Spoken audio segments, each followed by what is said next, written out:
साथियों, मार्क्सवादी राजनीति में वाद विवाद का वह मतलब नहीं है जो प्रायः समझा जाता है। मार्क्सवादी वाद विवाद स्वयं वर्ग संघर्ष का एक अंग होता है और उतने ही आवश्यक जितने कि व्यावहारिक संघर्ष होते हैं। वैचारिक संघर्ष का एक सुनिश्चित उद्देश्य है और उसी उद्देश्य के कारण ही उनकी एक सुनिश्चित राजनीतिक पद्धति होती है।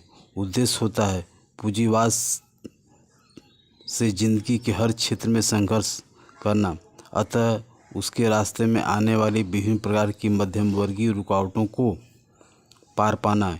इसी उद्देश्य व पद्धति के कारण मार्क्सवादी वाद विवाद में मार्क्सवादियों द्वारा अपने आलोचकों की व्यक्तिगत आलोचनाएं नहीं की जाती, जबकि दूसरे लोग यह काम किए बिना नहीं रह सकते। कारण न तो उनके पास वर्गीय दृष्टिकोण होता है और न ही उनके लिए वैचारिक वाद विवाद वर्ग संघर्ष का एक हिस्सा होते हैं। पर हर विचार या व्यवहार या सिद्धांत को वे लोग किसी न किसी व्यक्ति के व्यक्तिगत विचार सिद्धांत मान लेते हैं, न कि किसी वर्ग के वर्गीय हितों या दृष्टिकोण की किसी व्यक्ति के मुंह से निकली हुई अभिव्यक्ति मान लेते हैं।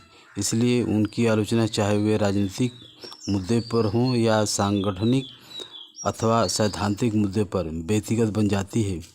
सैद्धांतिक आलोचनाएं व्यक्तिगत आलोचना की हद तक पहुंच जाती है।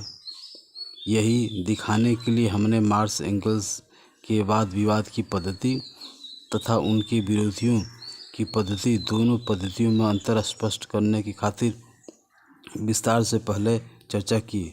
दूसरी बात, मार्क्सवादी पद्धति पर वाद विवाद भी दो प्रकार के हैं। एक जिसमें पहले से स्थापित और बार बार विवाद में विषयों पर वाद विवाद वैचारिक संघर्ष होता है। दूसरे जिसमें नए वसूलों सिद्धांतों दृष्टिकोणों का प्रतिपादन व प्रस्थापन हो रहा हो, उन्हें प्रस्थापित करने समाज में उनकी जड़ें जमाने हेतु विरोधियों से संघर्ष हो रहा हो। हमें भूलना नहीं चाहिए कि कोई दर्शन या सिद्धांत, चाहे वह कितना ही सच या उच्च या सत्य क्यों न दिखता हो, उसकी सत्यता नहीं कबूली जाती है और न ही कबूली जा सकती है जब तक कि व्यवहारिक जगत में उसकी सत्यता प्रमाणित व मान्यता प्राप्त न हो गई हो, भले ही इसमें देर या सवेर लगे।